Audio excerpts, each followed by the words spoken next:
Strung Along is the puppet show from hell, directed by Kevin Yeager, written by Kevin Yeager and Yael Udoff, and shot by John R. Leonetti, based on a story from the Vault of Horror number 33, drawn by Graham Ingalls. Heartstrings are pulled every which way on this puppet stage. The elderly Tony is on his deathbed, confiding to his marionette puppets how his wife should have let him die believing she really loved him.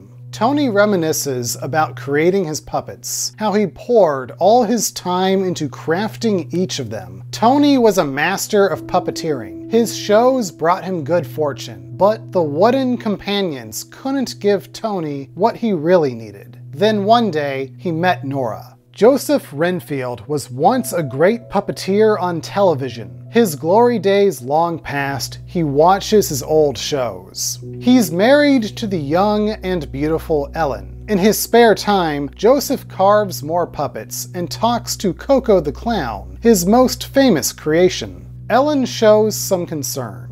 I bought you your mail. Why don't you come for a swim? I want to take you away from your friend. Lucy went home. For Christ's sakes, Joe, you're going to be jealous of my female friends now, too? I'm sorry, I guess I'm just depressed. Well, of course you're depressed. You sit in this dark little room all day talking to yourself. It's not healthy. Joseph opens his mail and rushes to Ellen with good news. He is wanted for an appearance on a television special. Joseph cannot contain his excitement. Ellen has her doubts, but is ultimately encouraging. Joseph even contemplates writing new material for himself and Coco. Ellen wants him to see a doctor first. She doesn't want all the excitement to exacerbate his health. Joseph is sick of doctors, so the two compromise on hiring an assistant. Tony and Nora fell in love and got married. As Tony toured the globe, entertaining world leaders with his puppets, Nora joined him. He bought her everything she could ever want. Expensive jewelry, a mansion. Then one day, a heart condition puts an end to Tony's puppeteering career. Doctor's orders. Nora is worried, but Tony assures her they can comfortably retire. Nora tries to get every doctor she can to heal Tony and get him back to work, but it's no use. Connecting through her acting coach, Ellen hires David, a childhood fan of Joseph's. As Ellen goes to find her husband, David explores Joseph's workshop. Don't touch him! You don't know where he's been. Who is that? Who do you want it to be?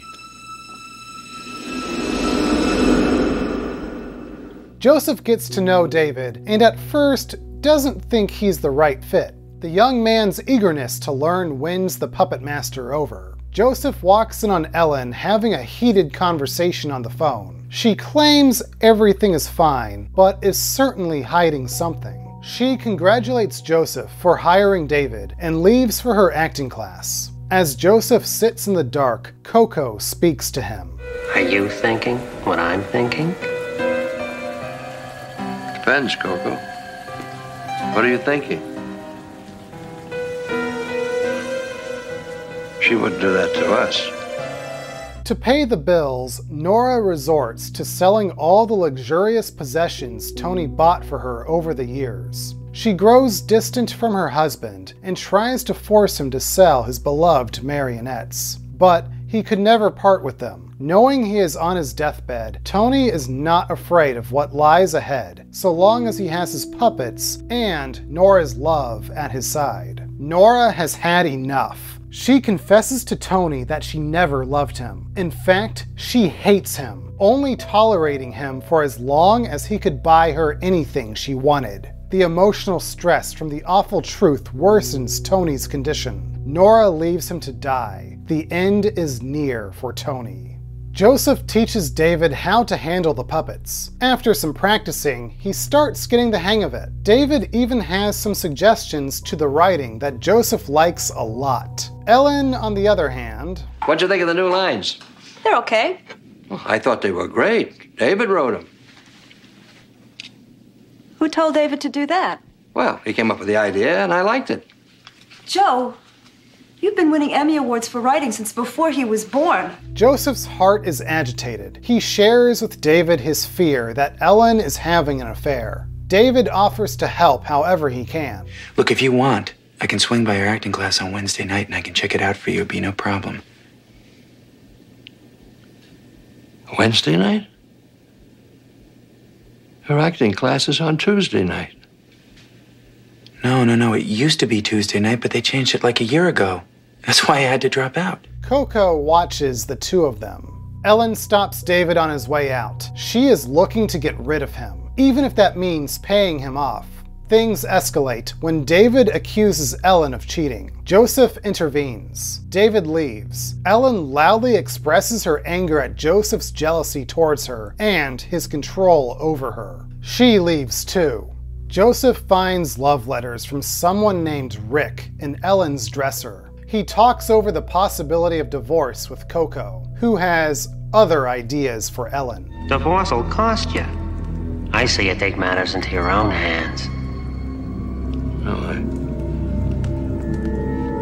No. Tony, fast asleep, is awakened by Nora standing at his door, in the dark. Without saying a word, she moves toward Tony, sobbing and lovingly placing her head on his chest. Tony can die happy, knowing that Nora has come back to him. He passes away that night. Tony and Nora's bodies are found next to each other. Tony with a smile, Nora with dried blood on her face, and her body cut into sections, held together like a puppet, her strings held by Tony's marionettes. Waking up from a drunken binge, Joseph finds Coco to be missing, detached from his strings. Ellen screams, sending Joseph running. Coco the clown is putting an end to their Ellen problem. The shock is too much for Joseph's heart. He collapses. David emerges from another room, brandishing a remote control for his Coco replica. He checks the old man's pulse. Dead, or at least dying. Ellen wakes up, covered in blood, and the two have a laugh, at her husband's expense. Joseph, this is Rick. He's a puppeteer just like you. Aren't you, baby? Mm-hmm. The two start to clean up. David checks for the real Coco, but finds him missing.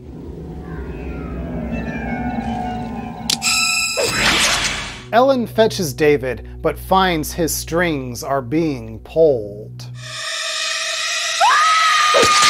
Later, the police and the paramedics find Coco the Clown's puppet show.